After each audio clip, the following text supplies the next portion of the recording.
76. Is that a correct number? I don't know. It is, according to my notes, 76. Couldn't possibly be wrong. Huh? Couldn't possibly be wrong. Yeah.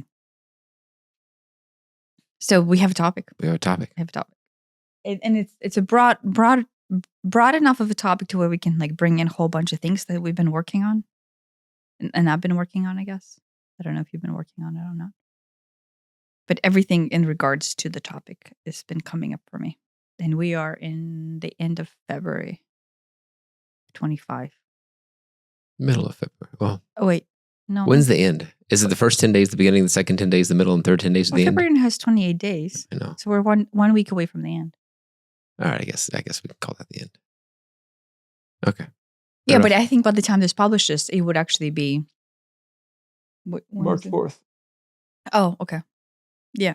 So we're only like a week off. Yeah. It's tight. Uncomfortably close. It makes me feel unsafe. Unsafe. So the topic is unsafety. Which, I think in the last, all the episodes we have ever talked about, that is at the core of everything that bothers me. Like my innate trauma is basically anchors into unsafety.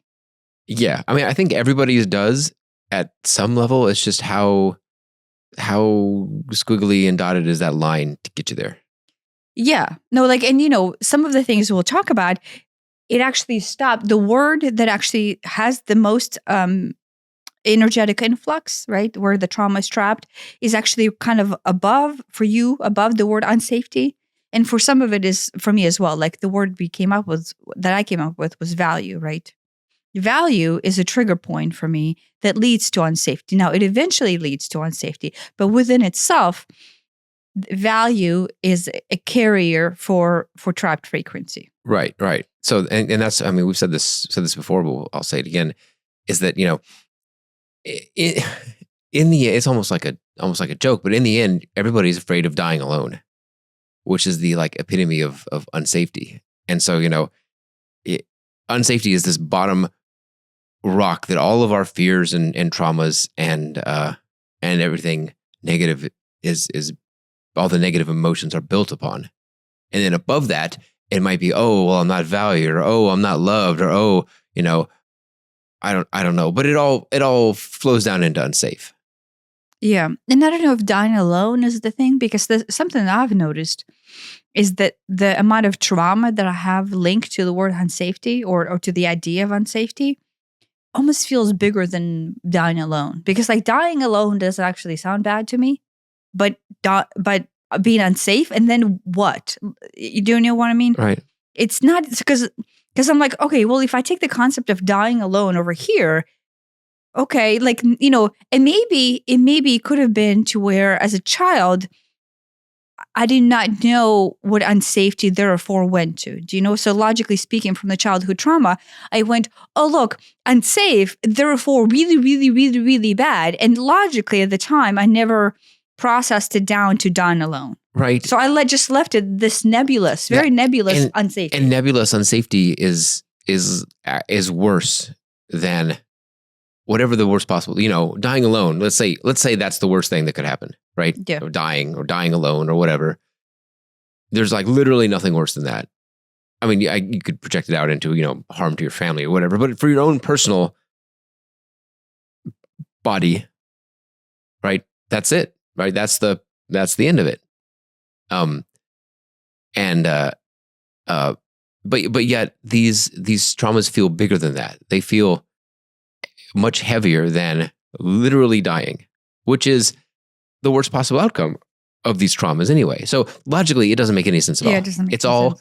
It's all about how it feels and what it's poking and triggering. Yeah. And so maybe as we explore like these various nuances of unsafety and then like how it can come into the psyche unbeknownst to self, like subconsciously, right? What I want to say is obviously the goal is, or why we're talking once again in this episode, is because the goal is to, as we explore it, you can connect to your own version of it and then bring the subconscious thought process into the conscious. Yeah. And that's basically the goal, is the more time you spend exploring personal triggers or like these words that somehow, poke or shoot into you, the more you dig into the childhood trauma of density that basically causes you to react out of that subconsciously, and then thus feel willy-nilly about the world, right? Like the world is kind of like, beating you down, I guess, in some way. Yeah. Or if you basically, on the other side of that, if you bring consciousness into those triggers, you can just simply observe your reaction, right? Yeah. And then kind of allow your system to calm down naturally. And we will talk about that. We'll talk about what is it that causes us to want to offset these triggers. So yeah, that's kind of at the end. So as we're talking about this, always be thinking of, what can I do on my end? Or how does this relate to me on my end? And then next time something like this comes up, can I pause and go, oh, wait, that's the thing that those two people talked about. Yeah. Yeah. And I'll tie it into something at the end too, if I remember. Yeah. So wait, there's two things that came up for me within the last 2 weeks that this applies to, that I kind of wanted to explore.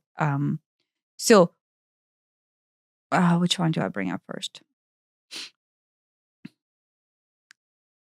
I'll bring up the value first. We watch. There you go. We watched something with Daryl Anka and Bashar on Gaia. And in this situation, Daryl was actually talking as Daryl, and he was basically kind of like paraphrasing Bashar's teachings. Yeah. And something that he brought up with the subconscious that runs our system. And then what causes us to basically pursue our life with an open heart in order to, or freely pursue life with an open heart. And then what subconscious beliefs keep us from doing so. I mean, that was basic, I think, as far as Bashar teaching, that kind of summarizes everything that he tries to deliver. And so then I started on that path, and then I went into a meditative state. And in a meditative state, somebody came into my meditative state that was kind of like the representation of value, or being valued, or safety associated with value. And what I derived out of it, and then like, I guess chime in here if I'm not explaining it right, but I realized that what would keep me from pursuing something with an open heart format, right? And not having any subconscious beliefs that would deter or sway me, or actually would have the situation feel more dangerous, and then therefore keep me away from pursuing that situation, even though that's something of what I want, is the perception of value associated with either myself in that situation or the situation would bring in. And that's really strange, because like you're like, what the fuck does value mean? But that was literally the word that came to me. Right. Was, if I do not feel like the situation would bring in value that would offset whatever factors of subconscious unsafety I would derive out of it. This is all subconscious. Do you mean like almost like a cost benefit analysis? Like I think I'm doing a cost benefit analysis worth the time or on effort emotional. or money or emotions. Emotionally, right? Like I think I'm using my emotion to derive a cost benefit analysis of any one thing. So in this case, it's quite literal. Like I would then go, wait, if I'm doing X and the X is not producing this amount of income, right? Or this amount of results, right? Not necessarily income results, but just results, whatever this result is. Therefore, my value, I should not invest my heart space into this because the value is unsafe.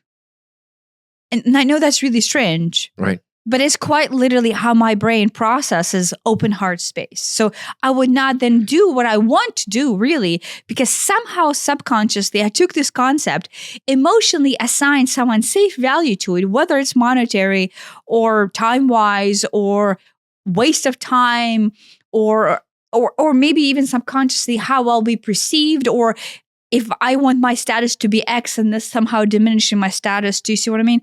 So somehow emotionally, I will assign this weird value to things and then judge them based on that value. So it is the value of the activity.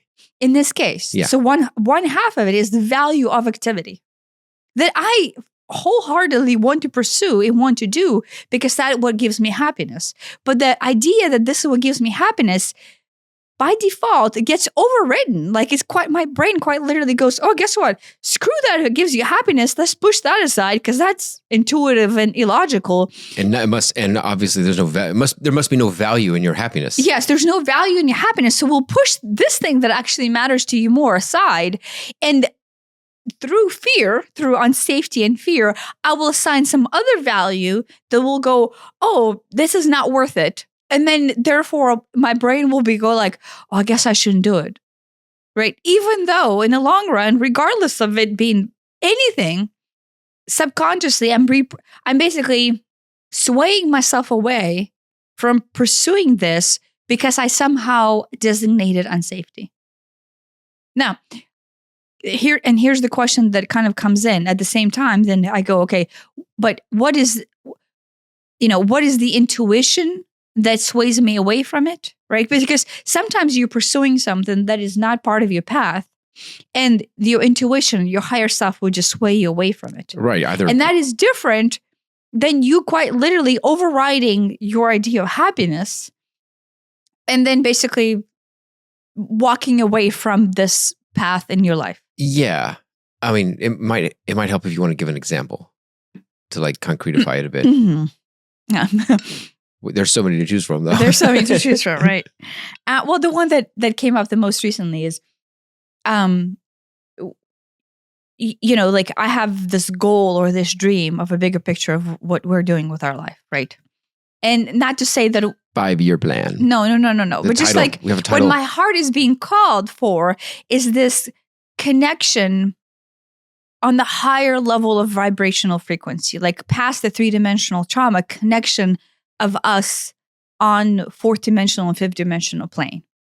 And one of the best ways I can possibly think of that this, at least on Earth sense, it gets derived to me is through connection in like healing circles, or in my case, cacao circles, right? And so, we have these cacaos, we have the ceremonies ourselves, but that's kind of like non-official ceremonies. And then we have the private ceremonies that we have for our friends. And then I have the paid ceremonies that I have for the public, right? Yeah. And so in this case, the example I would give is my heart just sings whenever we come in.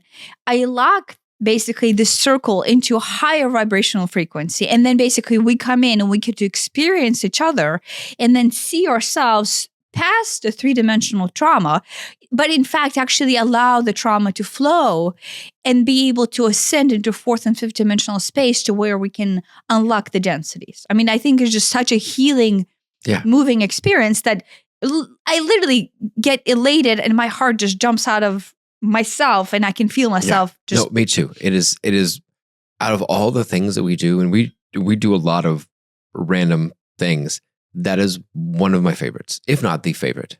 Yeah. Anyway, so for the year of 23 and 24, right? I was guided not to do them. Right. Because I needed to basically lock into, I think, trauma processing. So like I spent 2 years, but I think you spent 2 years basically process, right? Yeah. And I think part of it was to, when you abstain from something, it really brings clarity to what it means to you. When we go on a fast, we're like, oh yeah, food is not just something that keeps me alive. There's a lot of baggage in that food. Yeah. No. I was processing the baggage, I guess. Is that why do you think we didn't do that for 2 years? I don't know. We did private ones. We did. Yeah. I mean, for 1 year, I didn't even do the private ones. Yeah. And then like 24, we did private. Yeah, a couple. Yeah. But then like in 25, I'm being guided to do public. Yeah. Yeah. No, so I do think I was evaluating, okay, I'm like, why am I not being called in order to do them, right? And then part of it, like I had all of these excuses of why and why not, right? And I'm so intuitively, I'm trying to evaluate, am I being swayed against it intuitively, or there's something that comes in? And so there's twofold. So yes, it used to be to where I was intuitively being guided against it because I needed to kind of recalibrate and basically be able to lock in on a very high energy band of self to where I'm able to come in with pure clarity and then deliver myself in the highest vibratory state to be facilitator of those things. Do you know what I mean? Yeah. Which is, I mean, that's perfectly normal. Like, right? Somebody who's a healer needs to be balanced on the pain body end in order to be able to ascend higher and then transverse the two realms. Right. So I spent 2 years of that, right? But then once the time came for me to have them, I realized that in the past, when I first started having them in 2020 or 2021, whenever that happened, I think it was 21 is when we started. Probably after COVID. Yeah. Oh yeah, because they were in person. So it probably wasn't in 2020 because nobody did anything in person. Probably. So it was probably 21.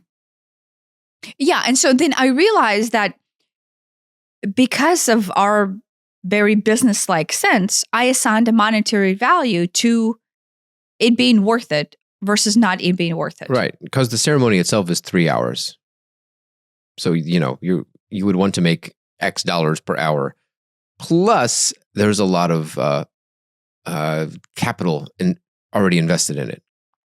Between, the cacao alone isn't cheap, especially if you have a lot of people.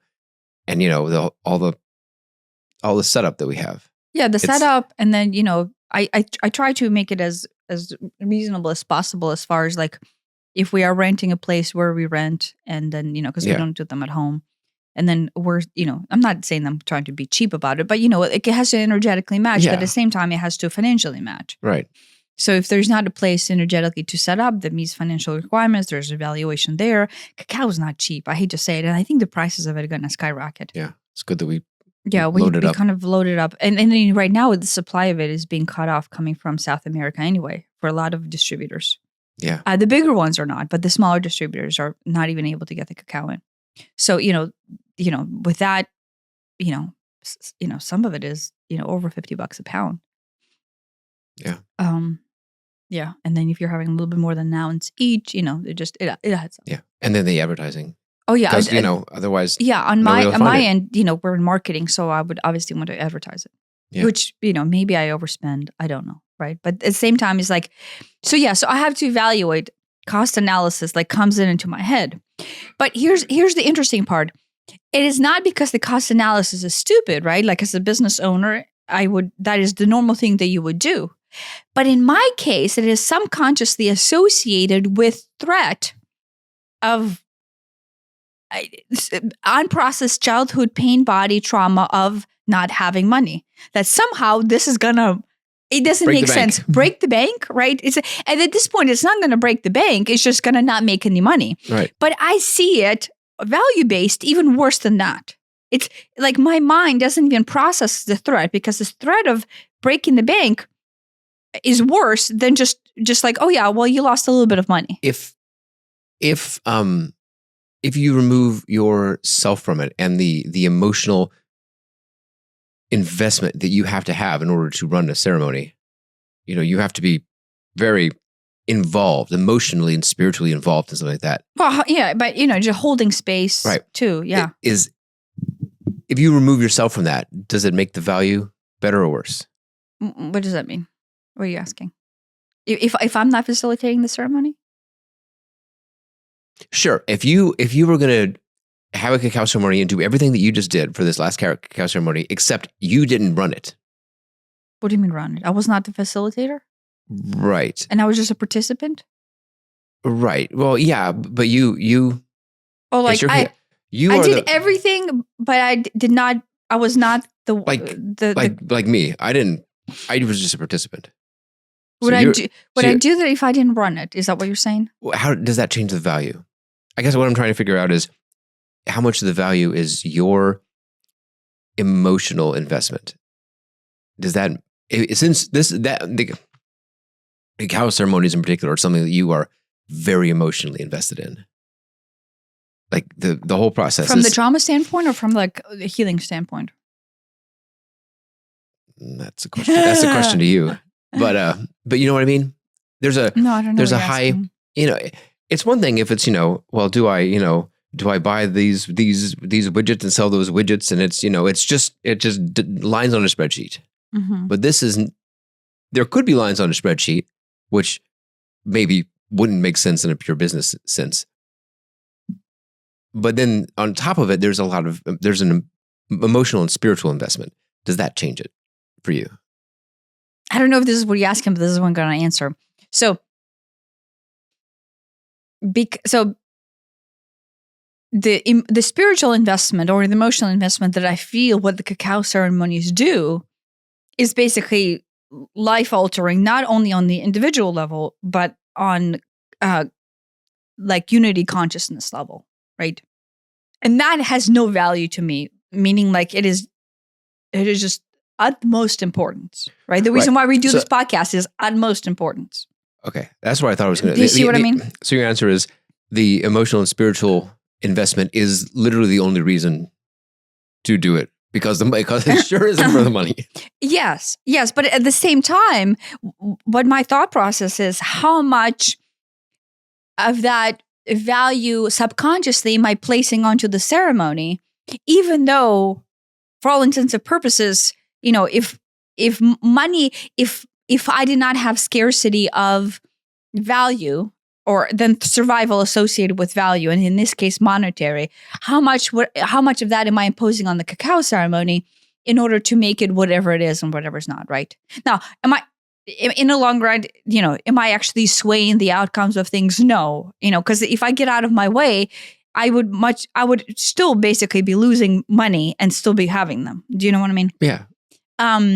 But I felt like it was important for me to realize that is a chain, that is a subconscious thought that I still have weaving through not just the cacao ceremony, but through everything probably that I do, that it has for sure a dollar assigned value to it or my time assigned value. Yeah. Now with cacao, it's easier because it is spiritual and it is intuitive and it just fills my heart with joy. So therefore monetary, it's almost easier to push money aside. Yeah. But that same thing would then apply to, let's say, our other business venues. Right. I mean, right. It's easy. It's easy to, if this were not a business, but a hobby, it's really easy to. It is a hobby. Right. Oh, I didn't want to call it a hobby because, it's not what we do full time. It's not. No, it's not. Well, what do we do full time? You know what I mean? If it's a hobby, it's a lot easier to justify. Well, it's a hobby, so it loses money or it costs money or I'm never going to make money with this or whatever, right? Mm-hmm. But there is, I guess I view it as a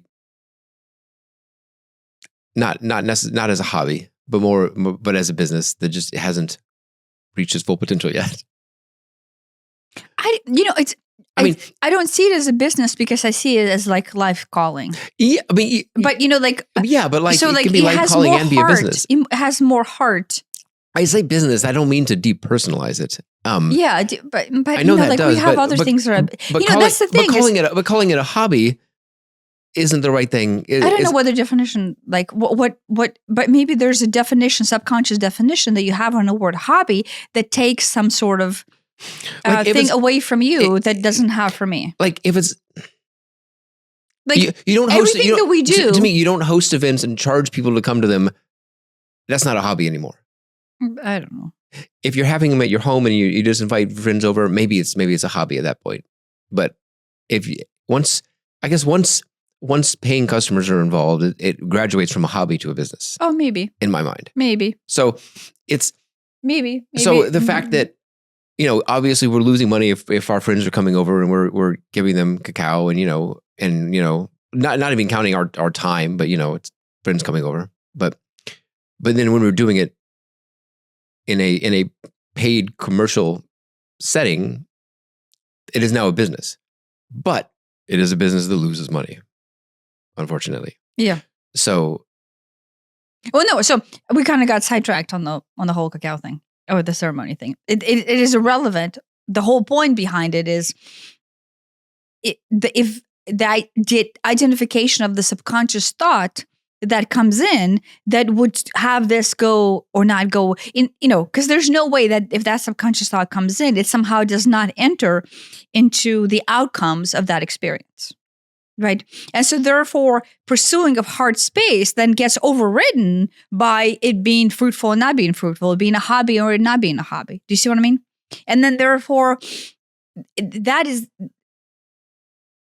identifying the fact that I even have that as a thing is important, because then I basically, it turns out probably run my entire life through that filter. Yeah. Just like this is how much uncertainty I place on where to position this. Is this valuable? Is this not valuable? This is a filter at which I basically view the entire world. Yeah. To the point where I want to bring in the other thing into it. Not only do I then evaluate the world and actions of myself out into the world with certain value, I evaluate people of how much value they bring to me, which is probably more dangerous.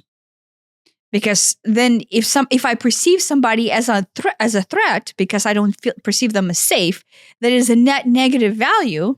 But again, I'm running that definition, right? I'm running that filter through this value subconscious thinking. And then therefore, if I go, okay, if somebody is positive, I will put them in bucket A. If somebody is negative, put them in bucket B, because everything is valued against safety, right? Because it's a safety thing once again. Yeah. And then I basically will have people or not have people that I associate with based on that same Right. Metric. I guess metric. Yeah. Now, again, I say this. Is it not natural for somebody to go, okay, well, this person is just, right? The goal is to uplift yourself. The goal is to surround yourself with people who uplift you. The goal is to surround yourself with people who you want to strive to be like. Yeah. The goal is to open your mind to larger perspectives. And Right. if you're around a group of people that are basically talking about Plato's cave and how the shadows are so great, in the long run, from the Right. intuitive and higher self standpoint, you would ask a question, wait, is this the path where I want to go down to? And because if my experiences in life are derivative of 5 people that I am associating with, is this allowing me to grow myself past my own limitation? Right. Because yeah. if somebody's there inspiring you, chances are you're going to push yourself harder to have these type of outlooks. Like, hey, Right. what is my limiting factor? Like, what is happening here? Why are they this way and I'm this way? Do you know what I mean? So this is not to say that there is not a need to evaluate who you surround yourself with. Right. No, that is a legitimate thing to do. With me, though, besides that, But yeah, I have this other value filter that I place on people of how much threat do I perceive them to be. And so when I come into contact with someone, basically, I think what I'm doing is I'm going, oh, look, I'm going to determine and judge your actions for the next X number of hours, interactions, days, and I'm going to place you into some sort of bucket of unsafety, of 100% unsafe or 50% unknown, or, okay, safety, and I will let you into my surroundings. No, again, survival. Safety, survival, right? Like you would not want somebody who's going to kill you, an assassin. And then do you know what I mean? Like, as far as like logically speaking, that is something that you would design as a scenario. Right. But it's nuanced. It's like, yes. Do you want to surround yourself with, dangerous people? No, obviously not. That doesn't make sense. But I would through the value filter, assign all kinds of metrics to all kinds of people. Yeah. When I perceive them as dangerous. And it's all pain body driven. It's all pain body driven. Right. It just all comes out of safety. Which is where the problem lies. Yeah. So is it fixed? Is it healed? No. But like you're more aware of it. Yeah. So the only thing that is happening right now, regardless of where this flows out to, is I'm aware that these are the subconscious beliefs and perceptions that I'm using in order, one, to judge the world, two, judge the people in it, and three, maybe slightly less important, but still equally important, judge what I do in the world, right? And it all feeds into safety, which is a really large filter, like a huge filter that, I think a lot of people have, that they're subconsciously basically feeding or using as a filter through the world, especially if they're being triggered. Now, I will clarify, not 100% of the time I'm walking with this awareness and, what is it, the vigilance in order to make sure that this is happening all the time. But if I'm triggered, if my pain bodies are already triggered and I'm already kind of on the edge,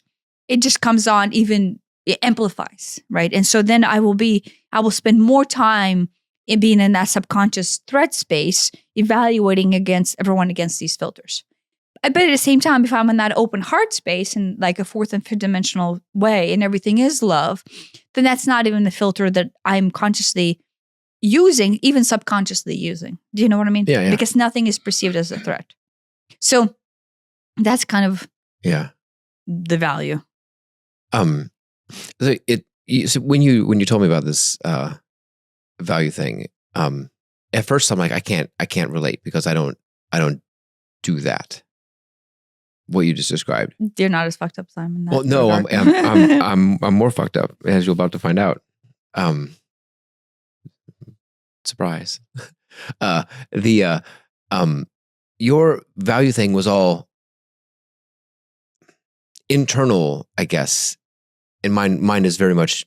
No, wait, yours is how much value you're placing on. How unsafe is this? Yeah, but it's how much value you're placing on other stuff and other people, other events, other scenario, whatever. And mine, once I sat on this value thing for a while, I'm like, no, mine is how much value do I think other people are placing on me? And so, it was, because my unsafety is triggered through the box of unloved or unwanted or undesired, right? There, those things. And if I'm not valuable, then why would anybody like me? Which is its own, level of fucked up.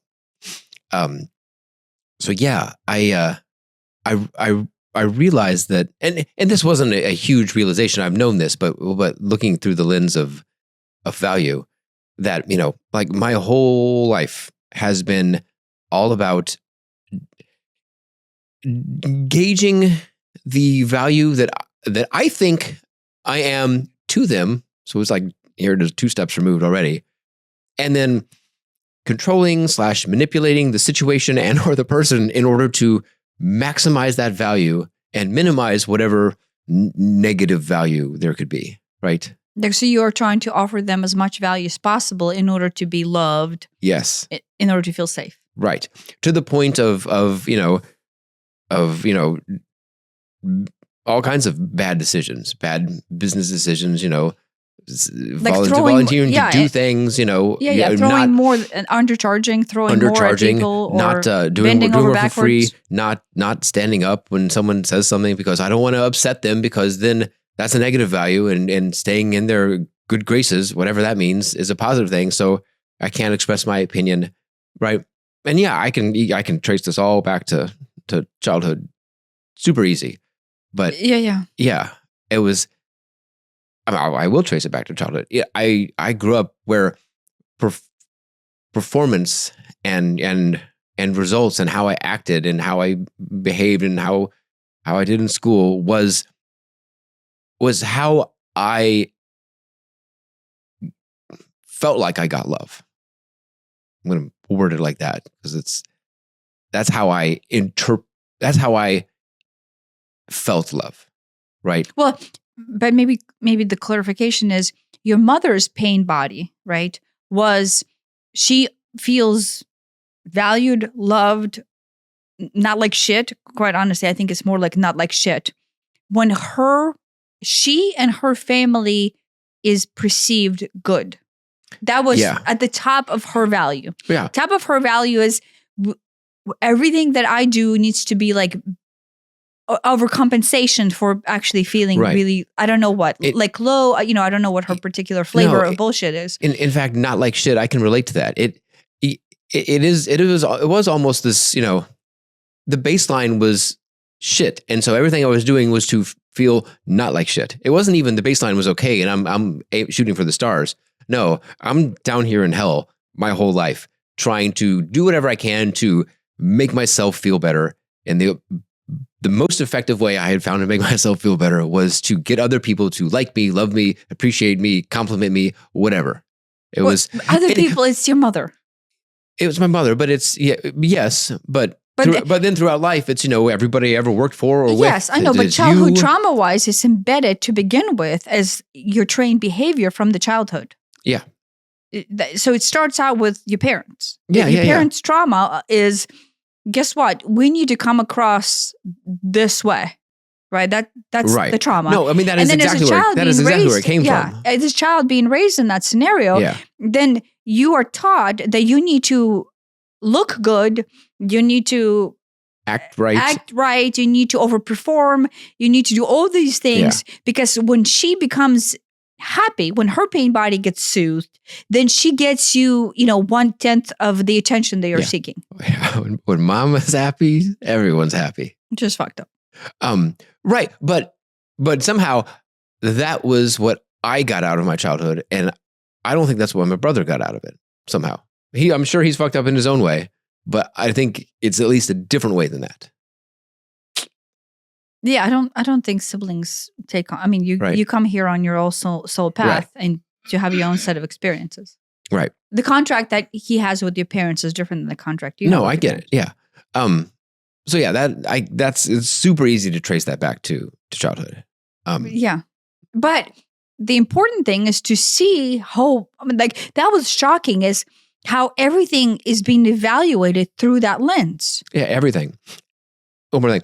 And in fact, the internal value I placed on myself, and I've realized this before, was so negative. I didn't value myself. I thought I was valueless, worthless.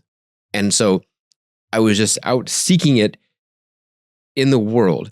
And it sounds like some sort of egomaniacal type of thing. And maybe in a way, but to me, the egomaniac is maybe at a normal baseline and is aiming for the stars. No, I don't think anybody's that way. Oh, then maybe it is egomaniac, because it is obviously the ego that is getting fed that. Yeah. But the ego is the ego to offset. Right. The ego is just trying to survive. How do I survive by not feeling like shit? How do I not feel like shit? By getting, quote, love, whatever that looks like. Yeah. Like, I'm, like, it's, like, and this is a generalized statement. Are there some exceptional cases that are outside of this? Possibly. Like, does sooner or later, if you're overfeeding your ego, does it actually reach the next level? Yes, I'm sure there's those cases. But majority of the time, most of the people who basically are in that position where they perceive themselves not even being at the baseline of normal, and they're below the norm, right? They're like, okay, well, here's how everybody else is. Because as a child, you go, okay, well, here's how all the normal humans are, because they must be getting love. Every other human on the planet is a normal human, and I am the only weird one. Oh, yes, right? Everybody, basically, that's the status quo. Yeah, that's the status quo. And then you're like, wait, because if I don't feel love, I don't feel elated, if I feel like bad things happening to me, it must be because I'm somehow below the norm. In my case, obviously, I was literally told that, right? Mm-hmm. And so then in your case, it drives into like, okay, well, if here's what the normal children are, the good children, and I'm over here,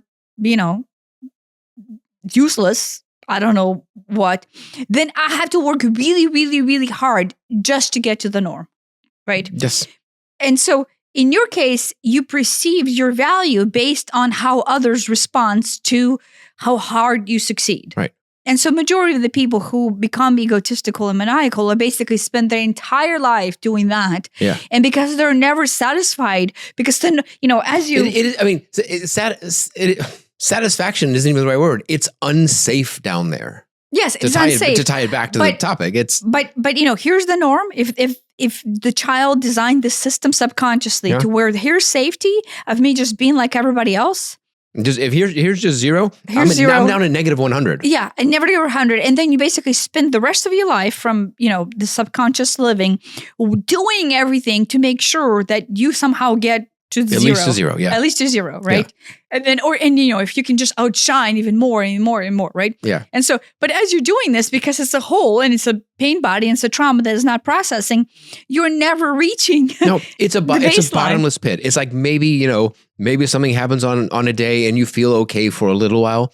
It doesn't last. That is not a permanent fix to that at all. Yeah. That is a bottomless pit that you can shovel all the love and attention and respect and whatever into. It will never fill it up. Yeah. Yeah. Which, you think, because I have a lot of practice doing that. You'd think I would have realized that at some point over 40 years. Yeah. It's because you spend your lifetime avoiding what you actually feel, which is just unsafe. Mm-hmm. And you're not respecting or loving yourself. You give yourself no value. Right. And so therefore everything else is evaluated against this value. The answer, the lack of your value. The answer to that, the actual solution to that is to value yourself and love yourself. Yeah. Which it has taken me quite a long time to do. One, to realize. To realize. And then just to be able to start to give yourself love. Yeah. Yeah. Because it's like, it's hard. I found it, once I realized that, I still found it difficult to even love myself, even like myself. Yeah. Because then it's like, here's another thing not to like about myself. Which is really messed up. Yeah. Yeah. How this comes into me, this is another thing that I wanted to bring in. I had this dream, which is still value-based, but it presented itself in like a slightly different nuance, right?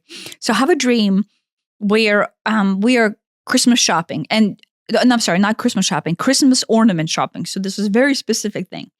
And to me, Christmas ornaments are basically, it's linked to abundance. So in growing up in Ukraine, I associated us being able to collect Christmas ornaments every year. Like every year we would buy like 2 or 3 Christmas ornaments. And then when we would set up the Christmas tree, this to me was big.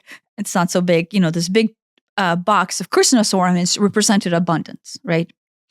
And then the fact that it was a huge collection and it was generational because a lot of them were from my grandma, it was just pure abundance whenever I see Christmas ornaments, especially like good Christmas ornaments. Not the plastic ones. Yeah. So every year, like we usually buy, 2 or 3 good Christmas ornaments. Like, and usually, so anyway, so not to get off of that topic, but I was doing Christmas ornament shopping. And so then I feel abundant. I feel excited and I feel abundant. And then I noticed in myself, so I'm noticing the trigger, the value trigger of like, oh, okay, look, I don't feel abundant, but when it comes to Christmas shopping ornaments, it is kind of this like how I trick myself into abundance. Do you know what I mean? So there's already some psychosis going there. And so then I come into the space that is having a Christmas party. And at that Christmas party, there are these 3 men that I know, somehow I know. I don't know who they are. And one of them wants to kiss me, right? And I want to kiss him back, but in my dream state, I know that I'm married, right? So I cannot kiss him, but I really, really, really want him to kiss me. And he wants to kiss me. And I want him to kiss me. And I'm spending this time basically psychologically analyzing of why is it that I want him to kiss me when I'm married and I have this turmoil in my mind, right? And so I wake up and then I'm like, why? There was so much packed in there. I need to unravel like what it actually is. And so, of course, when you wake up is the best time to unravel your dream and go into the self-psychosis and start diagnosing. Depths of your psyche. Yeah. And so I realized if he were to kiss me, right? Or everything that I have imagined that kiss would deliver, and this is next level, would quite literally calm my nervous system down. So what I was looking for is that kiss. And so at this point, I'm laying there and I'm realizing, oh, here's the baseline frequency of where my nervous system is vibrating at right now.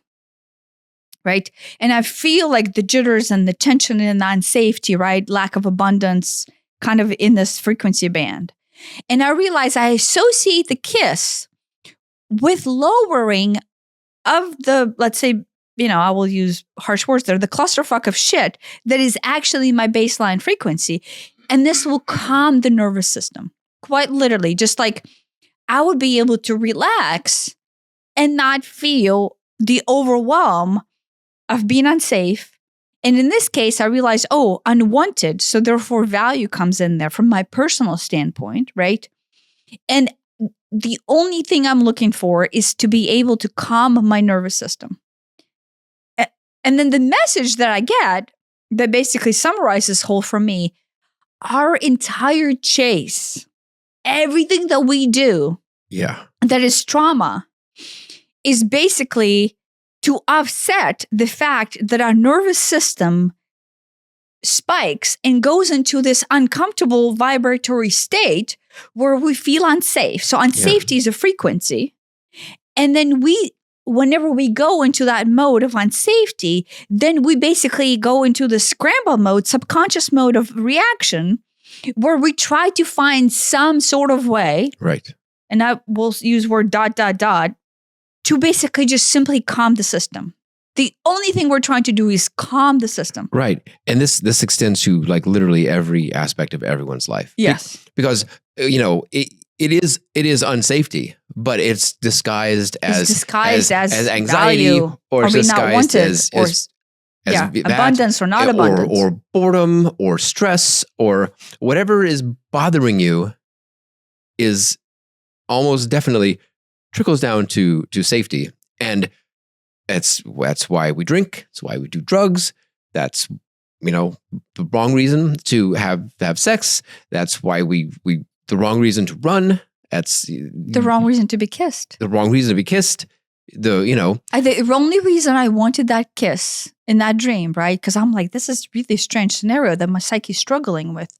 And I realized what the kiss represented, and not metaphorically, but quite literally, energetically, is that it would somehow pipe in a message into my head that would cause me to perceive safety out of that kiss, because I would feel wanted with somebody kissing you, right? And then fully embracing you in the loving embrace would make me feel wanted, thus valued, thus value pipes into there.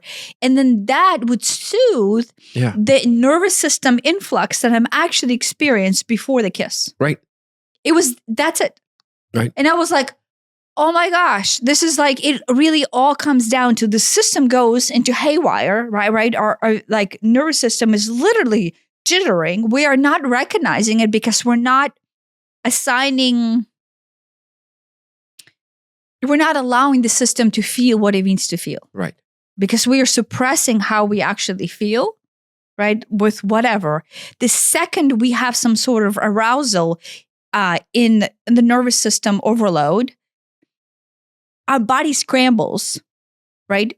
Because subconsciously, we're not allowing ourselves to recognize, wait, why all of a sudden my system feels an override, right? Because subconsciously, you're not going into the pain. What the body is trying to do is basically ease the tension of the nervous system that is being overridden because something is triggering you, either literally or subconsciously, right? And that subconscious trigger, because we're not allowing it to shine into light, right? Then by default, then we will go into the world. If we do not acknowledge what is triggering us, we will go into the world and seek something that will either directly or indirectly will ease the nervous system influx. Yeah. And then that's what that was the part that, back when I figured this out and we were going to bed, I was like, so, Wait, it was in the morning at night. I don't remember whenever, because, I just get these Thought it was in the morning. insights crammed in, and I'm like, wow, this is like huge. Because to directly, so if you're triggered, right? In that case, I feel unsafe or I feel unwanted, and wanting assigns value to me, and then value equates to safety. The direct result to soothe that system, if I'm consciously aware that this is what this is doing, would be to go to the complete polar opposite of that duality, where I will place myself into a situation where I will feel wanted, thus valued, and then thus my entire experience of having an affair was basically that. Right. The reason why the affair, despite all of the unsafety that it could really cause to feel, overrode the system enough to where temporarily it gave me a enough soothe to where I felt wanted and valued. Yeah. Right. So Yeah. at home, I did not feel wanted and valued. Again, that has nothing to do with you. This is completely me. And so when I perceive not being valued and wanted at home, the opposite is, I'm going to go out. No, I did not go out and seek an affair. It just kind of came into my life. But why did it come into my life? Well, because I'm quite literally vibrating, somebody, please come and make me feel wanted and valued. Do you see what I mean? Yeah. And so the experience, as terrible as it was, soothed the nervous system to where it was a complete 180 offset of how I actually felt. Yeah. So quite literally that experience came into my life, and I grabbed onto it because I was spending zero time allowing myself to recognize that I was feeling unwanted and unvalued, so that's a direct correlation to back and forth, right? So to some extent, I don't know if I will place value if that's more healthy or less healthy than something else. But the other option is you go and you don't recognize what is it that you actually feel and seek the opposite thereof, right? You don't go 100 degrees the other direction. You just don't even recognize how you feel. You just recognize, it just doesn't feel good. I feel like shit.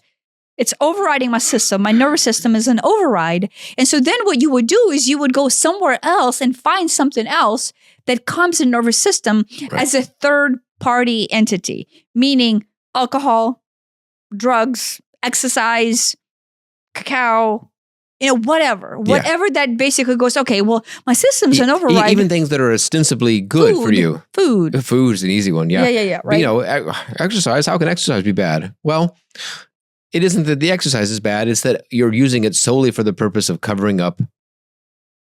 It's not even covering up. It's soothing. It's soothing the nervous system. Yeah. Now, to some extent, here's, so that's the two option. Or I guess the third option that ideally that, we / the listeners will be able to drive out of this is to actually recognize that you're being triggered into whatever portion of subconscious belief that you're addressing. Yes. And to soothe the nervous system through the awareness that is what the trigger is causing. So in that same way, you would go, look, my nervous system is on override. I'm being triggered by this, but truthfully, ... it goes into safety. It goes into my case, let's say value, right? And then, okay, recognize it. I don't have to go and sleep around, and I don't have to go and start drugging and alcoholing myself, right? Or exercising for the wrong reason. I can consciously allow that influx to come through me, actually allow it to be part of me. Go, okay, look, here's a broken child that has this enormous influx of unsafety being triggered and is my truth right now. And allow it to be you. I mean, I know that's a big ask because you quite literally will have to allow that energy to overwhelm you as you sit there through breathing or through meditation or through yoga. Allow it to just flow and become your truth. Yeah. Which is probably the hardest thing to do. It is much easier to go have an affair or drink yourself to death or, do heroin. In my case, crack cocaine, which is sweetened concentrated milk. Like quite literally, I know I call it crack cocaine because I use it as crack cocaine because it soothes my nervous system into peace. It's sugar overload quite literally juts my system out of the shock and provides it a different shock. I don't know if people on crack cocaine would describe it as peaceful. In as much as maybe you would describe heroin as peaceful. It's funny. This is a side note because I've been calling it crack cocaine for so long. Yeah. A daughter who has been raised me calling it crack cocaine actually thought that I consume crack cocaine, which is hilarious to me. And she actually said, "Mom does crack cocaine. That's cool, I think." And I'm like, oh shoot, I need to clarify what I actually mean when I say crack cocaine. But the reason why sweetened concentrated milk to me is crack cocaine is because that influx of enormous amount of sugar, because all it is basically just compact sugar. Yeah. Whether in boiled, if you boil it turns into caramel. It's literally sugar. Yeah, so it's caramel form or liquid form, whatever it is. That amount of sugar is what I use to soothe or distract the nervous system from an override of unsafety as a child. Yeah, back to childhood. Back to childhood. So that is quite literally what I went to as a child that gave me peace. It was the only outlet I had to calm my nervous system. Yeah. This enormous amount of sugar hit. Yeah. The whole calming the nervous system, that is the exact same thing as the value thing. It's just like almost looking at it from the other side. Like, everything I did was in order to feel like I was being valued, which another way to word it is everything I did was to calm my nervous system down from not feeling valued. Yeah, but not feeling valued is nervous system jittery, unsafe. Yes, not feeling unsafety. valued is an unsafe position to be in. To feel like you're in. Yeah. And so there's this baseline anxiety, baseline nervousness, baseline unsafety associated with that. How do I calm that? I get people to love me. I get people like me. I get people to respect whatever. Yeah. Right? Yeah. That was my crack cocaine. So in my case, right, I don't feel love and I don't feel wanted. How do I do that? Oh, I go out into the world and have an affair, right? Because this idiotic thing would make me, right, fucked up. Right. And in your case, it was kind of like blanket statement for how you behave, period. Right. It's not as toxic as mine. Right. But it's like lifelong toxic. Right. Like, see, that wouldn't work for me because that would almost the damage on this side would overweigh it so much that it would do the it makes sense. I understand that position, but like you would almost think that would work for me, but it doesn't. It in a different convoluted way.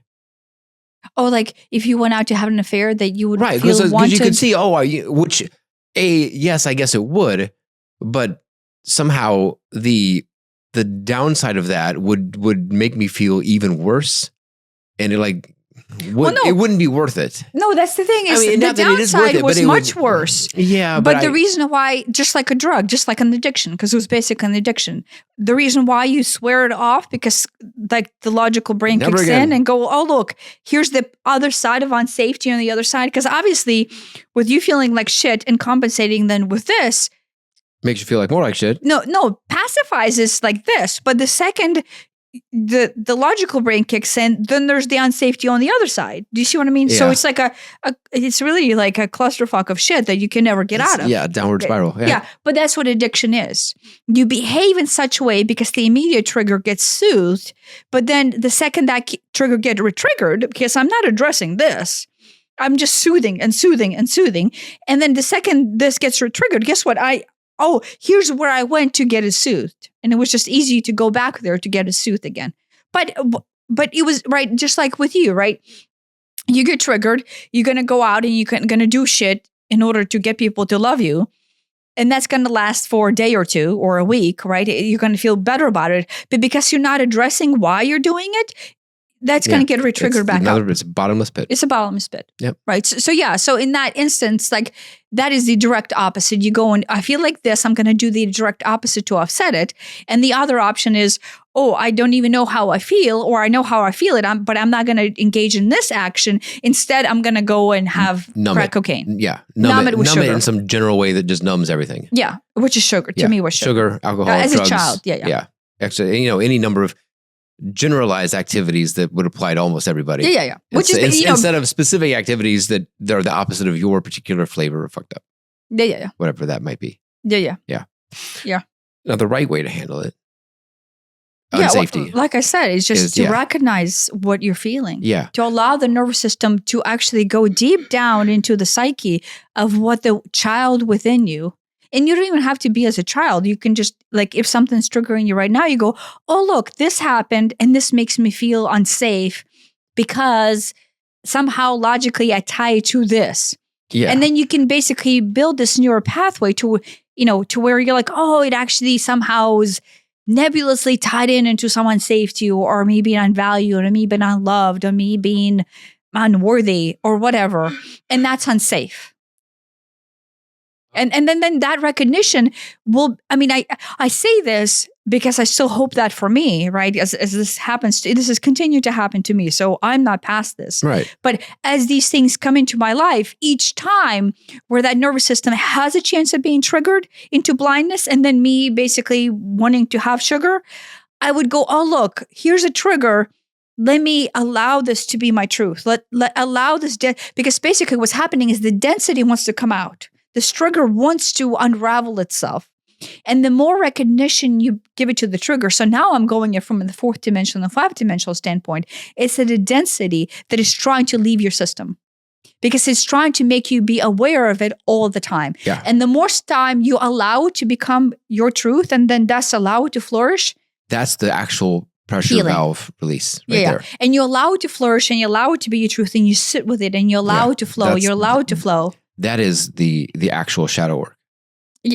Yeah, and then it just slowly dissipates. Yeah. To where the same event would happen a year from now or heck, a month from now, and I have spent time allowing this to be my truth, it just won't even hit the same. Yeah. Like that subconscious belief will be like, oh, look, this is where it would have hit, but now it doesn't. I'm gonna give a example that happened to me just the other day at the cacao ceremony that you just hosted.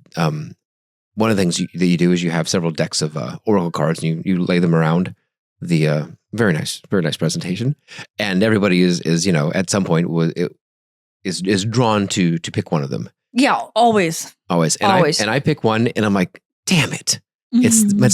I hate this card. Why is it this card? It's the no card, which means like, stop, patience, don't, it's like, stop. I didn't read the, patience, I don't remember the description. No. Yeah. And I'm like,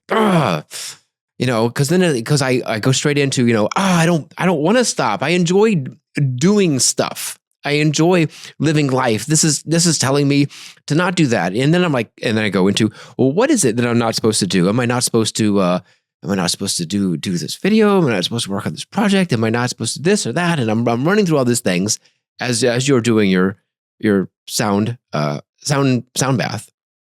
And and I'm working myself into a little fit as I'm doing this. And then I'm like, wait a minute. That's the point of this card. The point isn't necessarily to do or to not do any one action, item, whatever, project, whatever. It's to show me my reaction to the card. Yes. And no is taking away my control. It's taking away my what feels like my sovereignty as a trigger. It's telling me what I can and can't do. And I'm like, oh my gosh, I have crafted my life now, at least, to where there are very few people who can tell me what to do or what not to do. There's no boss. There's no schedule. I guess now and then there are things we have to do at a certain time, but for the most part,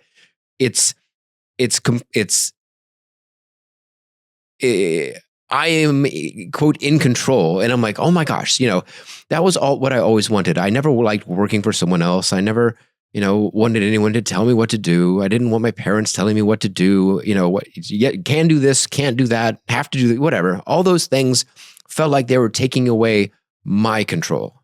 And having control was of utmost importance to me. More important than money. Control. Because it made you feel safe? Because it made me feel safe. Because without control, it's unsafe. It's nebulous. It's like, what does it actually look like? Oh, I have to do, I have to fill out the TPS reports at work. it's like, it's not in real life. It's not a big deal. But what it meant to me, what it symbolized and what it felt like was out of control. No control equals out of control equals this nebulous unsafe. Yeah, unknown is unsafe.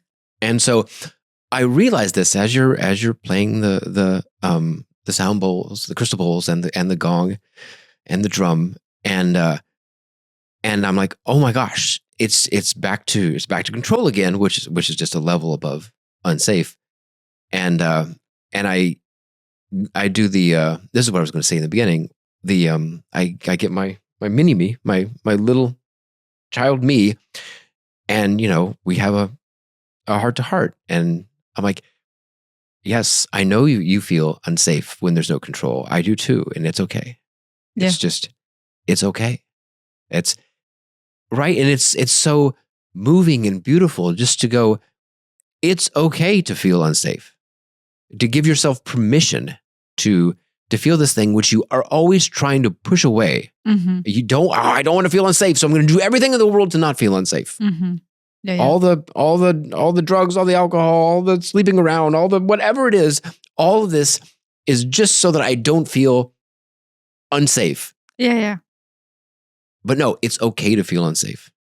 And as you sit with it, the unsafety dissipates, which is the magic of it all. Yeah. Well, the reason why it's there is because you're not allowing yourself to actually feel what it is that you're suppressing. Yeah.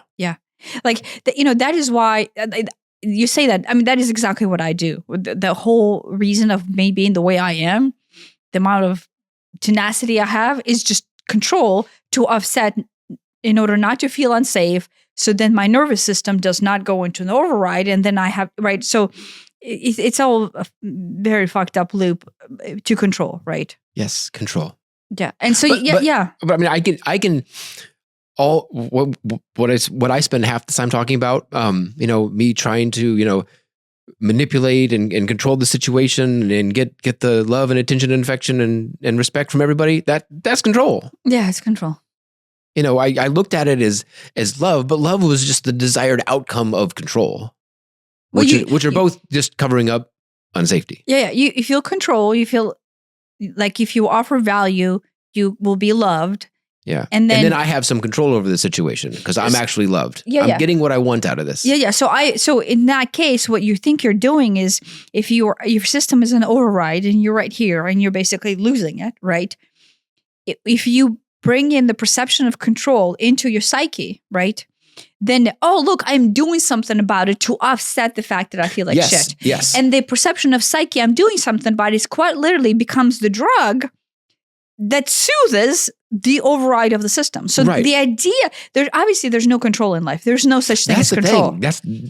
But because the subconscious mind has designed this nebulous cloud that makes us feel better, which is idea of control, that's how crazy that is. Yeah. Is like, in this case, it's not drugs, it's not alcohol, it's not sugar, it's not prostitutes, it's not affairs. It is the idea of control. We designed the idea of control as a soothing mechanism in order to soothe our system from complete override, which is like, oh my gosh, but that's like everybody and everything. Well, one thing that I don't know if this applies to everybody, but there are some things that I just have no control over. And for me, it is pretty easy not to get worked up about them. As of today, there's a 3% chance that there's some asteroid that's going to hit us in a couple of years. There is nothing on Earth that I can do about that. I can't build a rocket. I don't know. Even if I could build a rocket, I can't get it to the asteroid. Even if I could, I don't have an atomic, but I don't know. Nothing I can do. I'm not worried about that. It hits. That sucks. I really don't want that to happen.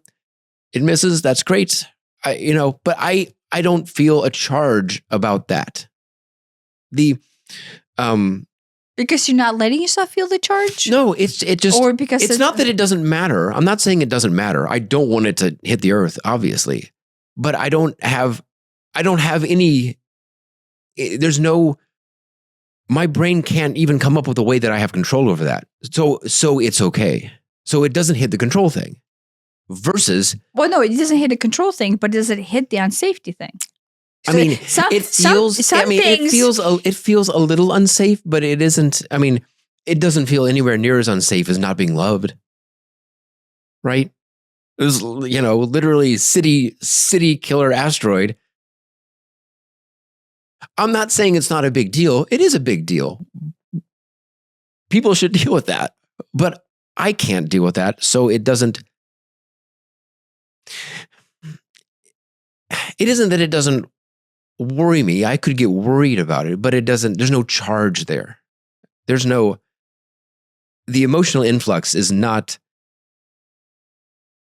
coming from the wrong place, I feel. But there are a lot of things that I think I might have control over, that even if I don't. But if I can convince, like the water pipes that might freeze, I'm like, I was losing it at night because there's got to be something that I can do about this. This is probably within the realm of my control. And so there was a huge charge of that. 10,000 times more charge of that than a literal asteroid about to hit the Earth. Yeah, but I mean, you do realize that again, like I said, if your system is an override and your nervous system is already being triggered by something really, really deep, and you're subconscious about that trigger, you will find things that energetically are similar and match your scenario of trigger in the world. Then you can assign value to and go, oh, look, here's this is relevant. And that's not relevant. And that's relevant. And that's not relevant. I mean, maybe that's the same thing as maybe relevant is another way of wording, oh, this is within the realm of my control and this is not within the realm of my control. Yeah, no, I don't think control comes in there. It's basically whether or not your particular childhood flavor of trauma has this somehow associated. Yeah, my childhood trauma was absolutely never any sort of fear of physical safety, death, starvation, lack of resources or money or roof or. Yeah, but with me, never that. With me, it was right. Yeah. So destruction of everything I have ever known and home. If I were in the pain state of complete unawareness, I could see how I could grab onto the asteroid and basically spend the next 8 years stressing out about it. Even if they say there's 0% chance, what if they're wrong? No, but you see what I mean? Right? If your safety trigger is basically like, oh, look, survival, and then everything I know is gone, you know what I mean? That's a very specific flavor. But then this asteroid would be a big deal for you. Yeah. But to you, your flavor is like, oh, look, Tanya's not going to love me anymore. Yeah. And then that's life-threatening. Yeah. Technically, Right. I mean, in real life, at a very real level, that is not life-threatening in the least. And asteroids probably are life-threatening. I mean, but it's a narrative that you're designing. No, it is. Both of them are narratives that you're designing, right? Yeah. It's all relative to my particular flavor of trauma. From the fourth and fifth dimensional sense, right? The only thing that come into your forefront of thought or into awareness are the things that are tied in or could be used as an excuse for you to feel something that is not processed. So the right thing to do about it is if you see this asteroid story and it's the triggering, it's not to dive in and get lost in it, is to see what childhood trauma it is poking and then allow that trauma to become accepted within you and sit with it for a month or two. Yeah. And then if enough people do that, the asteroid will not be in the news. Yeah. Like the circumstances of cumulative trauma change once enough people address the specific nuance of how this trauma is presenting itself in the real world. I mean, that's the master's level thing here. Yeah. Is that we all have the ability to design our reality. Well, we do design our reality. Not ability. We quite literally design the reality. We do. We have currently designed the reality where there's a 3% chance of an asteroid hitting Earth. Right. Because I don't know. We didn't have enough to worry about. Well, no. All the things we had to worry about were not enough to poke somebody into awareness of subconscious. Yeah. Do you see what I mean? Yeah. Everything we have had, like you can like go in and bunch in a whole bunch of things that would be similar to this. COVID is similar to this, Yeah. right? Outbreak of 5 different flus at the same time is similar to this. Asteroid hitting Earth is similar to this. The California wildfires. California wildfires is similar to this. Earthquakes and the rising sea levels and tornadoes and hurricanes that now we cannot control. All of these things are outside of control.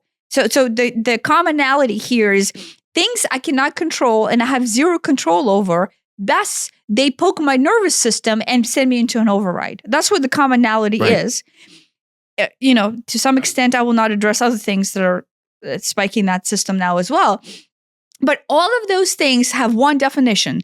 It is spiking my nervous system because it is unknown, therefore it's frightening, therefore it's unsafe, therefore, and then thus I have no control about it. Yeah. And it's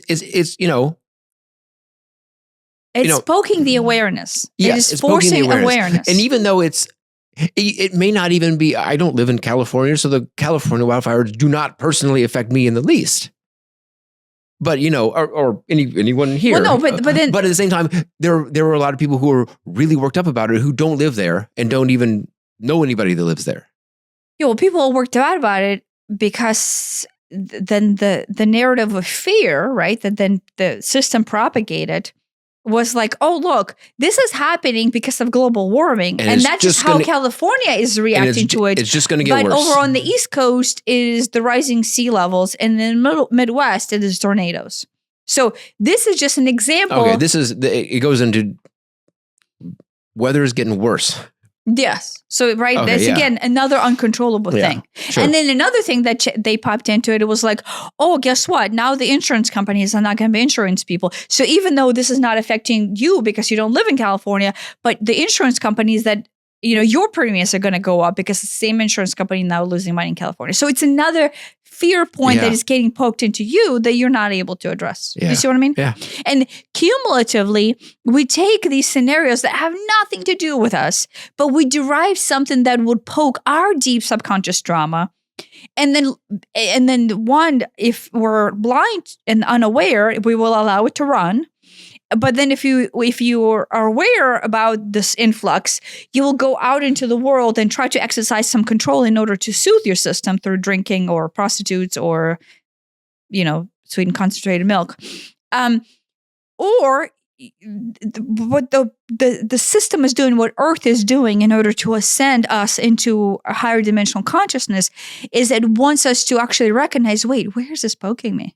Like, in my kiss dream, right? It literally showed me, look, here's your baseline frequency of why you want to be kissed. Because you think this is going to soothe you into status of calmness. You're simply seeking peace. Your nervous system is simply seeking peace and soothing.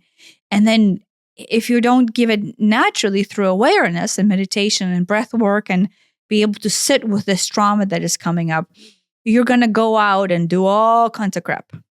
Or sit there basically overriding. Yeah. This is not going to be positive, but this is why everybody wants to exit right now, is because they do not recognize this. They're in some point of recognition. It's either nervous system is overriding and they don't know why, and so it feels overwhelming, so they want to get the fuck out because guess what? The second you die, your nervous system does not exist. And so it will feel like literally you're taking off this wetsuit that has been suppressing your entire life. The unfortunate thing about exiting that way for that reason is that you didn't learn your lesson this time. You didn't get what you needed to get out of it. Yeah. And so you get to do it again, probably in a similar manner. Yeah. Yeah. I mean, yeah, but that's not to scare people into not exiting, right? No, but exiting, there's somebody who posted a comment about this on our suicide podcast yesterday, and I commented back, and the narrative behind it is that there's all these things that are untruth that are tied into it, right? And people are afraid of it from one way to the other, and people are just scared, and because they're going through depression, they're suffering. their system is in complete override. Their nervous system is complete override. And no one is teaching how to soothe. People don't know any other way to go. Yeah. People just are quite literally like, I don't have a way out of this.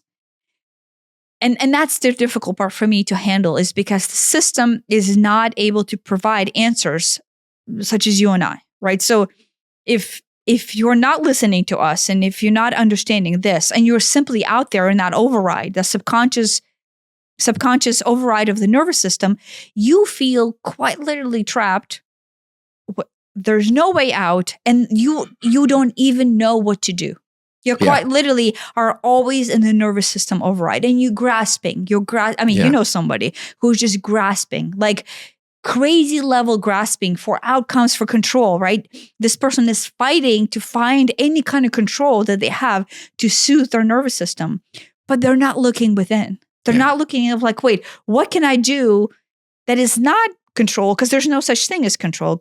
Control is just a perception of what I use to soothe my nervous system. Yeah. I try to make a point, instead of saying control, or instead of thinking control, think the illusion of control. Just replace the word control with the illusion of control. And that helps bring it into perspective. Yeah, because illusion of control lets you know that there's no such thing as control. Right. And this is just an addiction that you have of how you soothe your nervous system. Yeah. Just like it's quite literally same thing as drugs, or same thing as sweetened concentrated milk. I think brain chemistry wise, it does literally the same thing. Yeah. It hits you with the I don't know, dopamine, or what's the other one? Or you reduce this cortisol, because the second the stress hormone, the second you go, oh look, I'm in control of this thing. I'm controlling this thing. I'm in charge. The cortisol level goes down. Right. Which you want your cortisol level down, right? That's the same thing. Like that's the same thing as saying, yeah, you want a healthy heart from running a lot. That may be true, but that is not the best way to go about doing that. Yeah, no, but to begin with, right, it keeps you from killing yourself. Right. It is right. That is what it's coming down to. Right. Sure. Those people who do not have the tools to go into conscious awareness, go into their subconscious, and actually do what we talked about in this podcast, the other end of it is exit. Right. I mean, which is really sad to me. We humans have evolved a really interesting toolkit of ways to band-aid over it temporarily, but that is designed as a temporary band-aid. That is not a solution to it. If you've got your arm cut off, you can stick a band-aid on it. Okay. That'll get you to the hospital, but you really need to have that looked at. In the same way that we, our whole fight or flight, cortisol, adrenaline system of, oh my gosh, it's a tiger. It's always a tiger in this example, because back in the day we were running from tigers apparently, oh, that's great. You really need that because you need to get away from that tiger that's about to eat you. Yeah. But that evolutionary thing that we still carry with us, that's still exactly what's happening inside of our brain, inside of our body when we're sitting in traffic today. There's no tiger. Yeah. It's not doing any good to have adrenaline and cortisol squirted into your system when you're sitting in traffic. Yeah. And yet we have millions of people worked up on adrenaline and cortisol all morning, going to work, and then all afternoon coming back.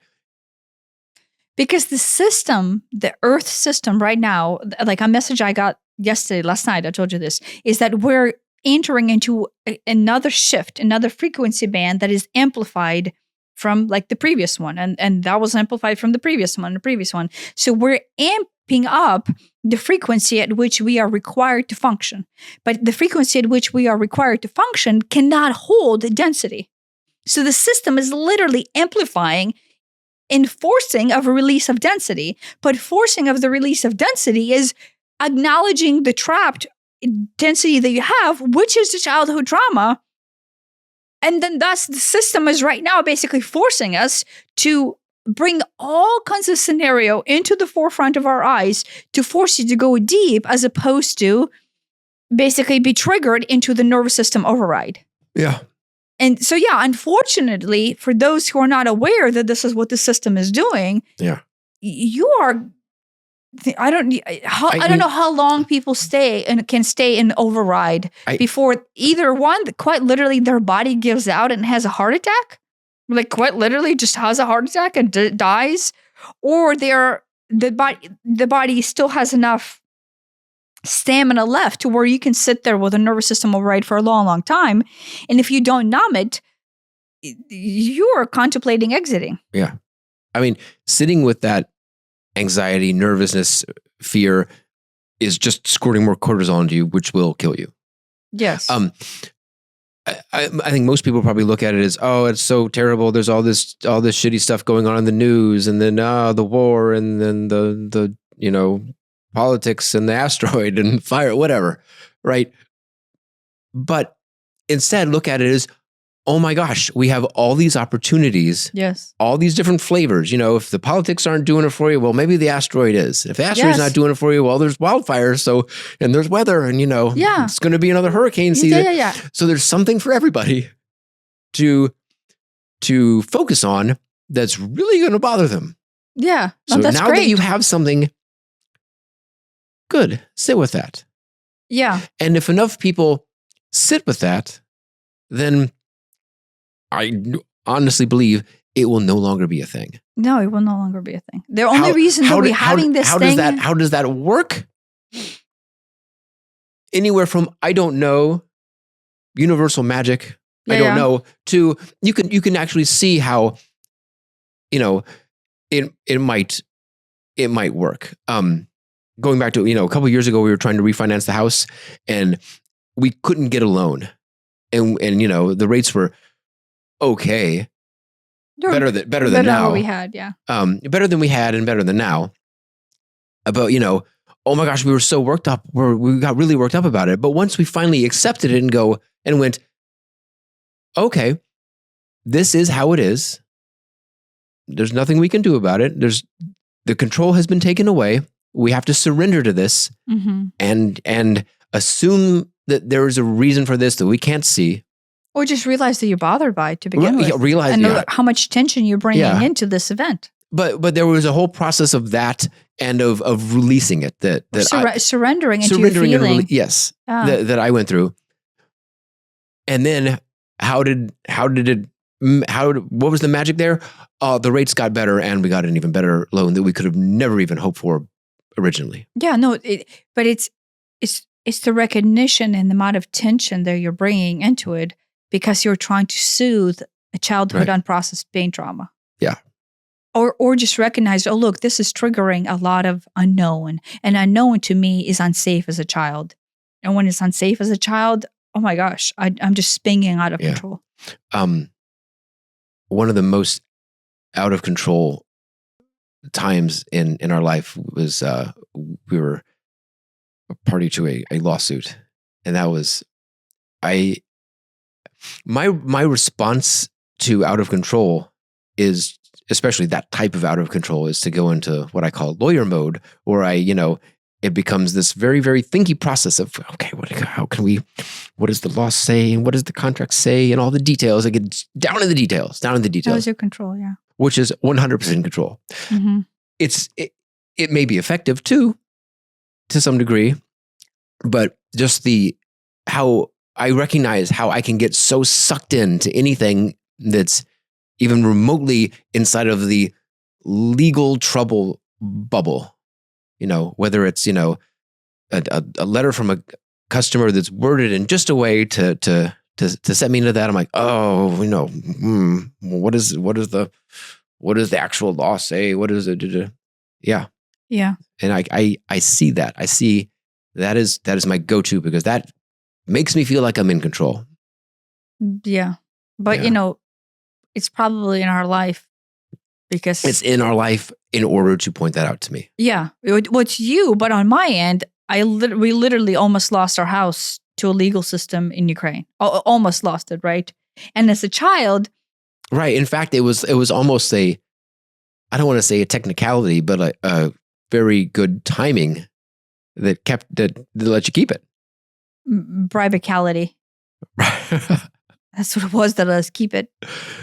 And the whole thing was we were not in the wrong. and somebody was basically using us in order to take our house away.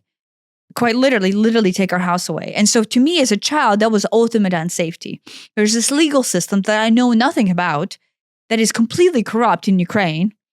And then it basically comes down to who has more money to bribe who and who has better connections in order to be able to give this bribe. And that's it. That's Ukraine. And that is the most hopeless thing that I think I felt that still was stuck in me. Like I say it right now, it still triggers me. Yeah. And so anytime something happens, my childhood brain literally shrivels in. And ultimately, I am a child being afraid that my house is going to be taken away from me. And then like, right, logically, I never processed what that meant. But it sits at this nebulous unknown, unprocessed unknown. And, I have to acknowledge that every time it hits me there, because it hits me there a lot.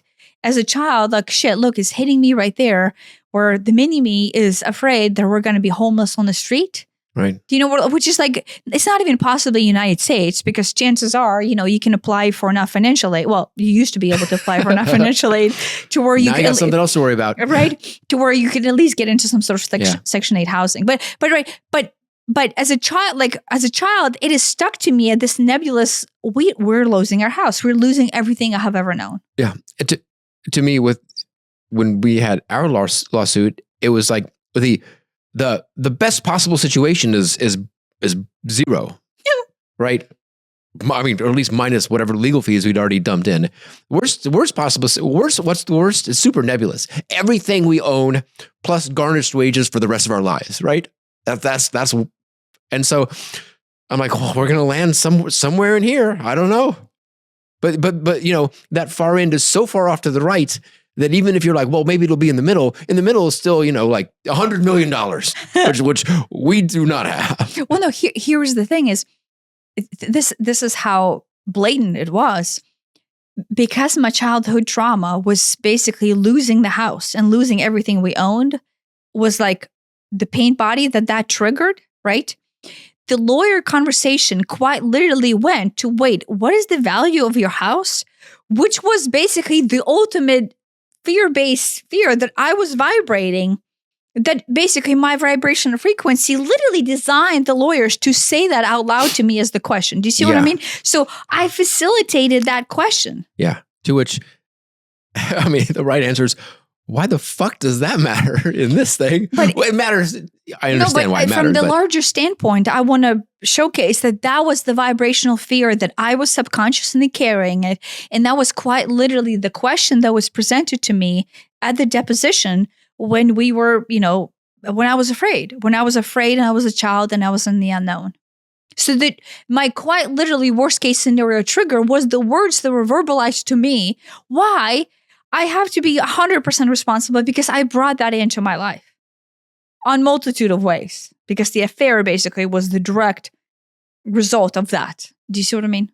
So it was completely pain body caused in all kinds of ways by me being subconscious about what was I actually feeling inside day to day, which is like, I mean, to go back and to see your entire life through the lens of vibratory frequency of this nervous system override and how the nervous system override will bring the exact ladders of clusterfucks of shit of what you're vibrating, where you're not allowing yourself to acknowledge that you're vibrating and how literally your life is just a reflection of that. Nothing showcases to you the importance of building awareness than to realize that I have designed and I am continued to design all reality, all of Earth's circumstances for me and for everyone around me through unprocessed pain body of my childhood trauma. That's it. Yeah. And it's scary because you're like, wow, the longer I remain in blindness, the bigger this gets, which is what Earth is right now. There's more fear. Right. But there's more scenarios. There's more asteroids. There's more asteroid disasters. There's more fires. There's more political unrest. There's more health. Everything is falling apart because everybody else is bringing in more and more fear points because we're designing the fear-based reality that we're not acknowledging. Right. What I want to say about that is,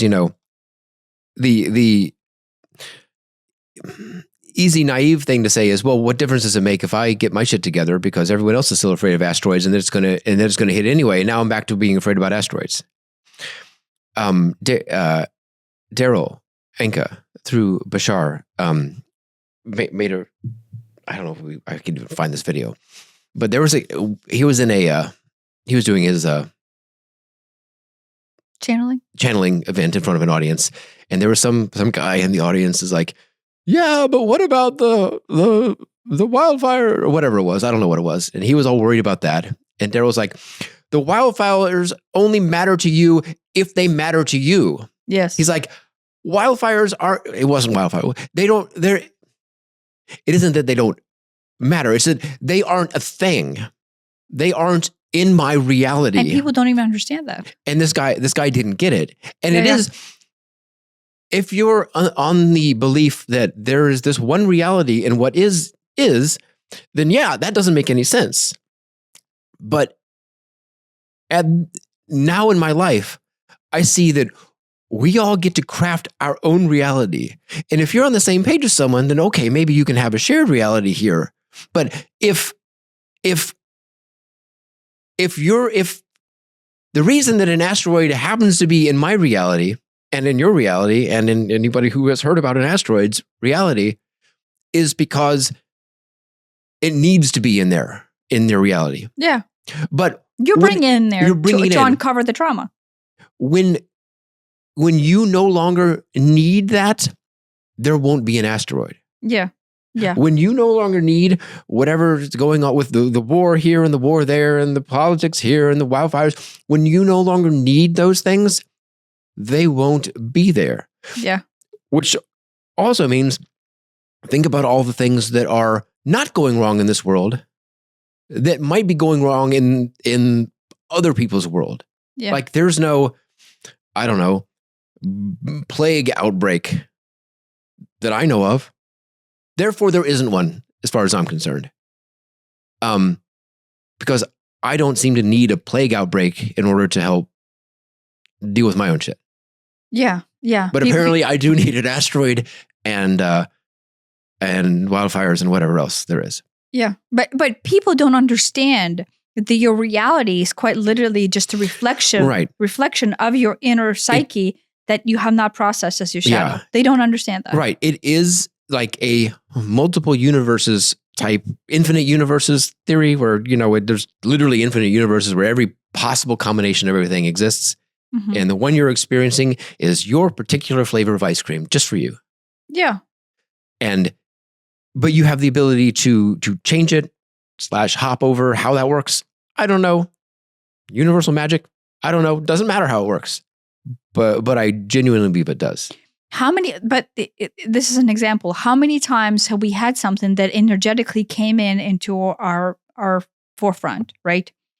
We basically went, wait, why is this here? We question, what is this triggering within us? We recognize the pain body that it basically is causing this to be here, and it went away like that. Yes. It was like you didn't even to address it. All of a sudden, it wasn't there. Yeah. It resolved itself before you even had to start resolving it. Yes. Happens all the time. It's crazy. It's crazy. Yes, but it's because you bring in conscious awareness of, look, what I must have some kind of nervous system shakingness, right? That this triggers some sort of deep unprocessed wound that as it comes into my life, I have option one to dive into it, be blind to it, and basically make it into a thing. Or I can bring awareness to go, oh, look, it's poking that thing in my childhood. Let me give it love. Quite literally, let me give it love. And then it disappears. Yeah. And it happens all the time. And how many times has something, that's almost like here's a negative thing that dissipated. How many times has something positive just magically appeared in our life? Oh, here's free money or a free thing or just some amazing gift of the universe or whatever. Yeah. Just because you happen to be in alignment with that. Yeah. No, it works both ways. It happens all the time. Yeah. It's easier to see it on the negative part because it's the influx of feeling the system, allowing yourself to calm down, and then that thing going away is very obvious. It is very obvious. But that same thing is if you're just not an override and the universe You need something in the universe that the universe wants to bring to you. If you are in the override, the universe has no way of delivering that. You're literally blocking yourself from universal magic. Yeah.